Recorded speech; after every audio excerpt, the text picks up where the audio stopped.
नमस्कार। दरभंगा से दिल्ली या दरभंगा से मुंबई या दरभंगा से बेंगलुरु, आप कहीं भी जाना चाहें तो स्पाइसजेट का न्यूनतम किराया 3,000 रुपये होगा, जो कि कम से कम 40 सीटें के लिए रहेगा। आपका दिल्ली से अगर आप पटना जाते हैं तो किसी भी समय में 4-5 हजार से नीचे का नहीं मिलता। दरभंगा से दिल्ली अगर आप जाते हैं तो 3,000 में आपको 40 सीटें कम से कम रहेंगी, और भविष्य में इनका रिस्पांस देखते हुए हो सकता है हम इसमें और फ्लाइटें ऐड करें।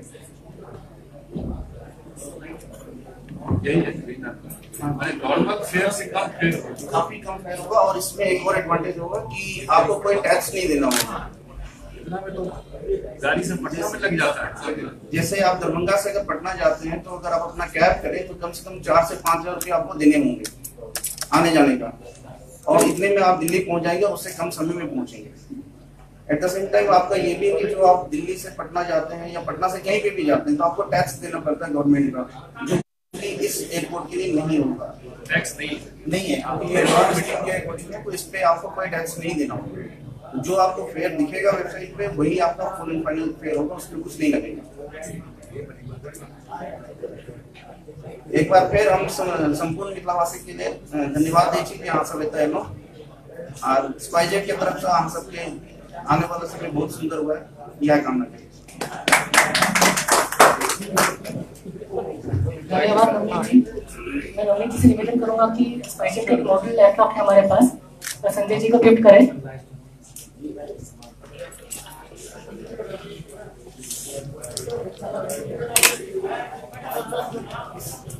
सर देखिएगा सर,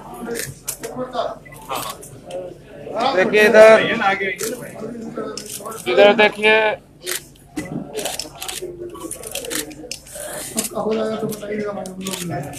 देखिए सर,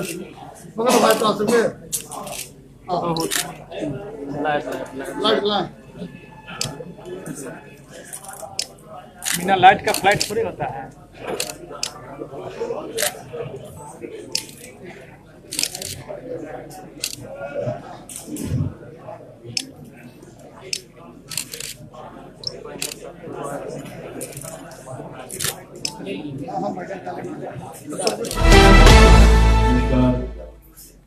श्री संजय झा जी हमारे बड़े भाई, Shri Navneet Kumar sir ABP finance and revenue management, और आप सभी मिथिला वासियों को मेरा नमस्कार।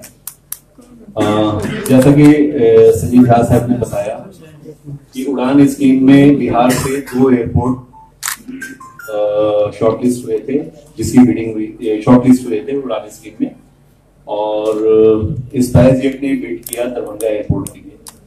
आज मैं पहली दफे दरभंगा एयरपोर्ट गया विजिट करने के लिए, थोड़ा इंस्पेक्शन के लिए।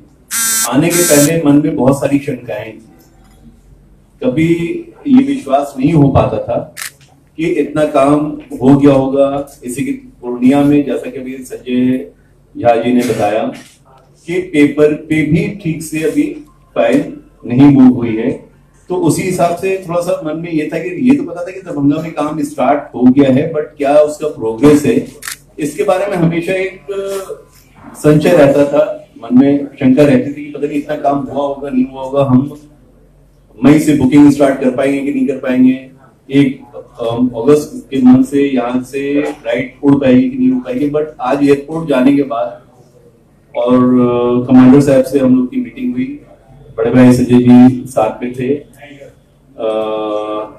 स्क्वाड्रन लीडर से भी हम लोग की मीटिंग हुई, फिर हम लोग साइट विजिट पे गए और देख करके बहुत ही आश्चर्य हुआ, बहुत ही ताज्जुब हुआ कि सही बात है कि इतने स्पीड में भी काम हो सकता है या हुआ है गवर्नमेंट एजेंसीज में।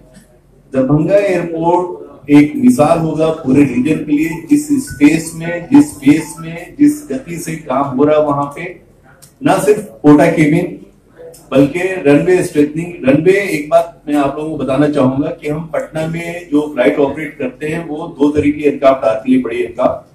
एक होती है 737-800 जिसकी कैपेसिटी होती है 189 सीटर, जो हमारे पास है, और एक है एयरबस 320। एयरबस 320 की कैपेसिटी अराउंड 170-178 की होती है, 172 की होती है। तो जो बिगेस्ट कैपेसिटी है 189 वो हम लोग ऑपरेट करते हैं और पटना एयरपोर्ट में लैंड करती है। और दरभंगा एयरपोर्ट का जो रनवे है उसका जो लेंथ है वो पटना एयरपोर्ट से ज्यादा 2000 मीटर ज्यादा लेंथ है। तो आपको ये बता सकते हैं कि यहाँ पे जो लैंडिंग हो सकती है, जो चांसेस है, अगर स्ट्रेंथिंग जिस तरह से काम चल रही है, अगर नहीं वो पूरा हो जाएगा तो उससे बड़ी एयरक्राफ्ट की जो ड्रीम लाइनर है आने वाले दिनों में, आने वाले सालों में इसी तरह से मिथिला रीजन और तरक्की करे। तो इस आने वाले दिनों में रनवे के वजह से कोई ऐसा हर्डल नहीं आएगा जो कि पटना में है। पटना में हम उससे बड़ी एयरक्राफ्ट नहीं ऑपरेट कर सकते। एयरबस 320 या बोइंग 737-800 उससे बड़ी एयरक्राफ्ट पटना में हम अगर कोई एयरलाइन बहुत चाहे भी तो वो ऑपरेट नहीं कर सकती है। बट दरभंगा में वो अपॉर्चुनिटी है, वो पोटेंशियल है कि हम यहाँ पर ड्रीम लाइनर ER-200 भी लैंड करा सकते हैं रनवे के हिसाब से। तो आने वाले दिनों में पूरी उम्मीद है कि पटना का ना सिर्फ ये एक ऑल्टरनेट होगा बल्कि पूरे रीजन की इकोनॉमी के लिए, पूरे मिथिलांचल की इकोनॉमी के लिए, और जो तराई का मतलब जो रीजन है, नेपाल है, गिरगंज है और वो पूरा जो रक्सौल वाला एरिया है जहां से बिजनेस एक्टिविटी बहुत ज्यादा है। तो अब ये पूरा दरभंगा एयरपोर्ट आज देख करके विश्वास हो गया कि बहुत जल्दी अपने टाइमलाइन के हिसाब से स्टार्ट होगा और यहाँ पे हम पटना से भी बड़ी एयरक्राफ्ट ऑपरेट कर सकते हैं, इसलिए कि यहाँ पर रनवे अवेलेबल है। रनवे जो अभी अवेलेबल है वो भी उसकी भी कंडीशन बहुत अच्छी है। But as per DGCA norms हमको रनवे की स्ट्रेंथिंग और करनी है जो कि एकदम अपने टाइम के हिसाब से काम चल रहा है। और ये मई के पहले अप्रैल एंड तक वो काम कंप्लीट हो जाने की पूरी संभावना ही नहीं है, पूरा यकीन है कि हो जाएगा। जब मेरी मीटिंग हुई कमांडर साहब से और वहां पे जो सिविल के लोग एयरपोर्ट अथॉरिटी काम कर रहे हैं तो मेरे को सुन करके बड़ा ताजुब हुआ, आश्चर्य भी हुआ कि उनके पास अगर विटामिन की भी कमी होती है, अगर उनको ठीक से सप्लाई नहीं आ पाती है ब्रॉनी थर्मल पावर से या किसी दूसरे जगह से, तो उनके पास रेडली अवेलेबल नंबर है एक इंसान का और वो उनको कांटेक्ट करते हैं और वो उसको फौरन में मैनेज करके करा देते हैं। और वो कौन है? वो आपके बीच के हैं, हमारे बीच के हैं, हमारे बड़े भाई हैं, संजय झा जी हैं। तो यहां तक नहीं है कि वो सिर्फ इसके पीछे इतना डीपली, इतना मैन्युअली, कम से कम मुझे पता है कि जो एयरपोर्ट अथॉरिटी के चेयरमैन हैं महापात्रा साहब, is a very senior IAS और सेक्रेटरी लेवल के IAS हैं। उनको मेरे ख्याल में पिछले 3 महीने में, जैसे एक दफा मेरी बात हो रही थी चेयरमैन साहब से, तो वो बता रहे थे, पटना आए हुए थे करीब 4 महीना पहले, कि भाई मेरे लिए दरभंगा के लिए भी बहुत प्रायोरिटी है। वहां पे संजय झा साहब मेरे को बहुत प्रेशर किए हुए कि इसको जल्दी से जल्दी करना है।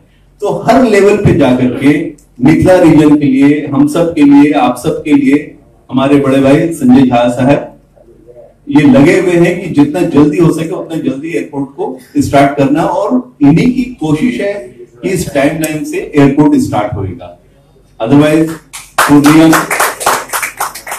पूर्णिया भी हो सकता था, इसके साथ साथ हो सकता था वहां पे ज्यादा बड़ा मैं आपको बताऊं कि पूर्णिया जो एयरफोर्स बेस है वो दरभंगा एयरफोर्स बेस से काफी बड़ा है और वहां पे जो फैसिलिटीज भी है, पहले अभी जब यहाँ काम नहीं स्टार्ट हुआ था उसके पहले की अगर हम बात करें, उसके दोनों कंपेरिजन करें, तो पूर्णिया एयरपोर्ट पे ज्यादा फैसिलिटीज अवेलेबल थी।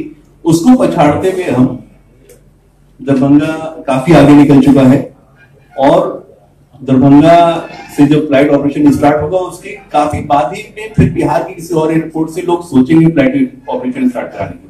तो ये संभव हो सका है सिर्फ और सिर्फ संजय झा साहब की कोशिश की वजह से, इनके डेडिकेशन की वजह से।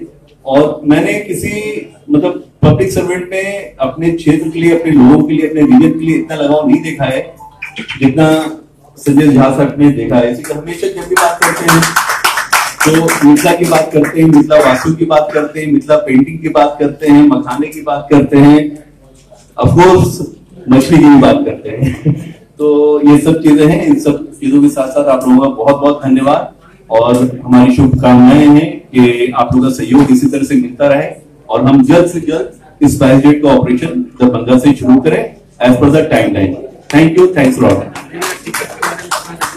और अभी हमारे जो BP revenue management and finance है वो आपको टिकट के बारे में बताएंगे, रेवेन्यू के बारे में बताएंगे सर।